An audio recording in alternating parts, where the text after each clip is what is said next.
Think and grow rich, ये इस book का नाम है जिसको नेपोलियन हिल ने लिखा था। ये बुक बहुत ही ज़्यादा अमेजिंग बुक है गाइस।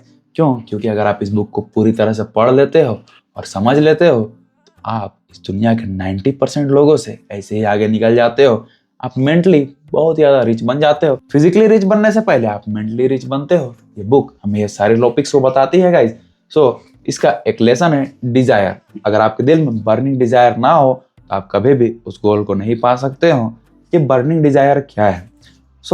अगर आप कहीं पर जलते हो तो आपका ब्रेन सब कुछ सोचना छोड़कर सारा फोकस किस में करता है? इसमें। आप तुरंत से रिएक्ट करते हो। जैसे आप कहीं पर बैठे हो और आपको किसी ने थोड़ा सा आँख में आग सटा दिया तो आप तुरंत से रिएक्ट करोगे। आप जो भी चीज कर रहे हो वो सारी चीजों को भूल जाओगे। उसी तरह से आपके दिल में अगर एक बर्निंग डिजायर होगा तो आप उसके अलावा किसी और चीज के बारे में सोच ही नहीं पाओगे। इस तरह से आप जलने के बाद उस जगह को ठीक करने के अलावा किसी भी टॉपिक के बारे में नहीं सोचते हो। जैसे अगर आप कहीं जल जाओगे तो आप इस बारे में बिल्कुल भी नहीं सोचोगे कि वो स्टार की एक मूवी आने वाली है, इस बार वर्ल्ड कप कौन जीतेगा या बिग बॉस में कौन विनर बनने वाला है। इन सारी चीजों से आपको कोई मतलब नहीं होगा। इन दो लोगों को एक काम करने के लिए दिया जाता है और वो दोनों अलग अलग बात कहते हैं। एक कहता है मैं इस काम को कर सकता हूँ, दूसरा कहता है मैं इस काम को नहीं कर सकता हूँ, ये हो ही नहीं सकता है। तो क्या वो दोनों झूठ बोल रहे हैं या दोनों सच बोल रहे हैं? क्या वो काम जो उन दोनों को दिया गया है वो वाकई में इम्पॉसिबल है? एक तो कह रहा है मैं कर लूंगा, एक कह रहा है मैं नहीं कर पाऊंगा। तो दोनों ही सच बोल रहे हैं। क्योंकि अगर आप किसी चीज को कह देते हो कि आप कर सकते हो तो आप उस चीज को कर सकते हो, और अगर आप किसी चीज को सोचते हो कि मैं इस काम को नहीं कर सकता तो आप उस काम को नहीं कर सकते। ये बस आपकी सोच पर डिपेंड करता है। ये दूसरा लेसन जो हमें ये बुक सिखाती है कि जो आपके दिल में एक बिलीफ होना चाहिए उस चीज को लेकर, जिस चीज को आप पाना चाहते हो, क्या वाकई में आप उस चीज को पा सकते हो? अगर दुनिया यकीन नहीं भी करती है तो you just need to believe in yourself. क्योंकि आपके अलावा आप में शुरू में कोई भी यकीन नहीं करेगा। अगर आप खुद पर यकीन करोगे तो बाद में हर कोई आप में यकीन करने लग जाएगा।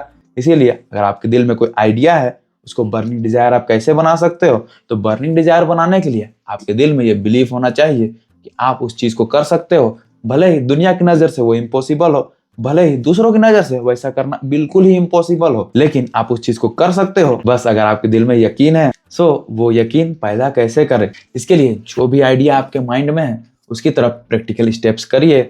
या सबसे पहले आप उस आइडिया को एक कॉपी में लिख लीजिए। कॉपी में लिखने के बाद हर रोज उसको देखिए जिससे वो आपके माइंड में बैठ जाए। देन सेकेंड स्टेप होगा आप उसकी तरफ प्रैक्टिकल स्टेप्स लीजिए जिससे आपके दिल में ये यकीन बढ़ते चला जाएगा कि आप उस चीज को पा सकते हो। क्योंकि अगर आप किसी चीज को बस सोचोगे और कोई भी प्रैक्टिकल स्टेप नहीं लोगे तो आप कभी भी उस चीज को पा नहीं सकते हो। यही बात हमें ये बुक सिखाती है। इसका थर्ड लेसन है practical steps low toward your goals. इसकी वजह से आप अपने गोल्स को अचीव कर पाओगे। अगर आप सिर्फ सोचते रहोगे और कोई भी प्रैक्टिकल स्टेप नहीं लोगे तो आपके ये जो गोल्स है वो बस एक ख्याल बन के रह जाएंगे और आप इसी तरह से इस दुनिया से चले जाओगे बिना कुछ भी अचीव किए। चौथी चीज जो मैंने सीखी है वो है अगर आप किसी चीज को पाना चाहते हो, जो आपका गोल है, उसको सीखने के लिए आपको क्या चाहिए। जैसे अगर आप एक आर्किटेक्चर बनना चाहते हो, एक आर्किटेक्ट बनना चाहते हो तो आपको आर्किटेक्ट की पढ़ाई करनी होगी। अगर आप एक एआई इंजीनियर बनना चाहते हो या आप एक ऐसा एआई मॉडल बनाना चाहते हो जो दुनिया को पूरी तरह से बदल दे तो आपको एआई की तरफ नॉलेज इकट्ठा करनी होगी। एआई के बारे में सारी नॉलेज इकट्ठा करनी होगी जो अभी इस दुनिया में अवेलेबल है, जिसको यूज करके आप कुछ ऐसा एआई टूल बना सकते हो जो दुनिया ने बिल्कुल भी आज तक नहीं देखा है। आपको अपने गोल्स को पाने के लिए जो स्किल्स रिक्वायर है उन स्किल्स को सीखना बहुत ज़्यादा जरूरी है आपके लिए। यही होगा आपका प्रैक्टिकल स्टेप। अगर आप उन स्किल्स को सीखते हो जो आपके लिए नेसेसरी है तो आपका दिल और भी ज़्यादा यकीन कर लेगा आपके आइडियाज़ पर, आपके गोल्स पर, और वो आपको बिल्कुल भी डाउट नहीं करेगा। अगर आपका मन आपको डाउट नहीं करता है तो कोई भी आपको रोक ही नहीं सकता है। पांचवी चीज़ जो मैंने इस बुक से सीखी वो कि आप अकेले कुछ भी नहीं कर सकते हो। आपको एक टीम चाहिए उन चीज़ों को अचीव करने के लिए जिन चीज़ों को आप अचीव करना चाहते हो। एक टीम कैसे बनाएं?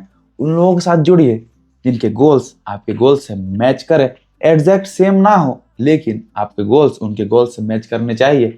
आपके आइडियाज उनके आइडियाज के साथ मैच करने चाहिए। अगर आप ऐसी टीम बना लेते हो जो आपके आइडियाज पर बिल्कुल भी बिलीव नहीं करते हैं तो आप कभी भी एक अच्छी टीम नहीं बना पाओगे। इसीलिए आपको एक ऐसी टीम बनानी है जो आपसे भले ही थोड़े बहुत अलग हो लेकिन आप सबके गोल्स, आप सबके आइडियाज सेम होने चाहिए। 5वां स्टेप है एक टीम बनाना, क्योंकि आप अकेले सब कुछ नहीं कर सकते हो। आपको एक टीम चाहिए जो आपके गोल पर यकीन रखे। अगर आपकी टीम आप पर यकीन नहीं रखेगी तो आप कुछ भी नहीं कर पाओगे, क्योंकि आपकी टीम बहुत ज़्यादा कमज़ोर हो जाएगी। Because they don't believe you, यानी आप कोई भी डिसीजन नहीं ले पाओगे, वो आप पर ट्रस्ट ही नहीं करेगी तो आपके डिसीजन क्यों मानेगी। इसीलिए आपको एक ऐसी टीम बनानी है, भले ही सबके आइडियाज़ अलग हो, सबके काम करने का तरीका अलग हो, लेकिन आपका एंड गोल सेम होना चाहिए। इससे आप सब उस गोल को अचीव करने के लिए मेहनत करोगे। इसीलिए टीम बनाना आपके लिए बहुत ही ज़्यादा ज़रूरी है, क्योंकि आप हर काम खुद तो नहीं कर सकते हो। 6th लेसन जो मैंने इस बुक से सीखा वो है लीडरशिप स्किल का होना, कि आप में लीडरशिप स्किल ज़रूर से होनी चाहिए, क्योंकि एक टीम को मैनेज करने के लिए आपके अंदर एक लीडरशिप स्किल होनी चाहिए। अगर आपके अंदर ये स्किल बिल्कुल भी नहीं है तो आप कभी भी एक अच्छी टीम फॉर्म नहीं कर पाओगे। एक बात याद रखना, एक लीडर वही होता है जो अपनी टीम को साथ लेकर के चलता है और अपनी टीम की गलतियों को खुद पर लेता है, ना कि अपनी गलतियों को अपनी टीम पर थोपता है। बहुत सारे लोग खुद गलतियां करते हैं और अपनी टीम को बोलते हैं कि तुम्हारी वजह से ये हुआ, तुमने ये क्यों नहीं किया। लेकिन एक बात याद रखिए, अगर आप टीम के लीडर हो यानी टीम की सारी रिस्पॉन्सिबिलिटी आपकी बनती है। अगर आप चाहते हो कि मैं एक वीडियो बनाऊं जिसमें मैं आपको बताऊं कि आप लीडरशिप स्किल्स डेवलप कैसे कर सकते हो, तो आप इस वीडियो के नीचे कमेंट कर दो। अगर शेरों का लीडर एक भेड़ होती है तो वो कहीं पर भी जीत नहीं सकती, और भेड़ों का लीडर अगर कोई शेर है तो किसी भी परेशानी से जीत सकता है। इसीलिए एक लीडर का स्ट्रॉन्ग होना बहुत ज़्यादा ज़रूरी है। लीडरशिप स्किल कोई भी ले करके पैदा नहीं होता है, ये सीखी जा सकती है। इसको सीखने के लिए 9 स्टेप्स है।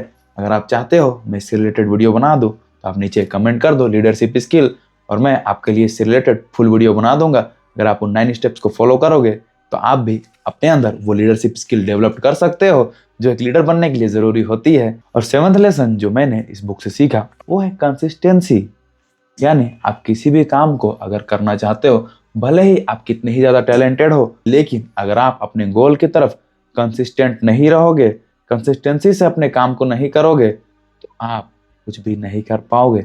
Because consistency is very important to achieve your goals, क्योंकि अगर आप एक दिन भी मिस करते हो यानी आप अपने गोल की तरफ जो जा रहे थे, आपका डाउन बहुत ही ज़्यादा स्पीड से होता है। अगर आप एक दिन भी मिस करते हो तो सोच लेना कि आपने एक दिन नहीं बल्कि एक बहुत बड़ी अपॉर्चुनिटी गंवा दी है, क्योंकि हर दिन आपको आपकी लाइफ एक नई अपॉर्चुनिटी देती है। इसीलिए कंसिस्टेंसी से अपने वर्क को करना बहुत ज़्यादा इंपॉर्टेंट होता है। अगर आपके पास सब कुछ हो और कंसिस्टेंसी से आप अगर नहीं काम करोगे तो आप सब कुछ होने के बावजूद हार जाओगे।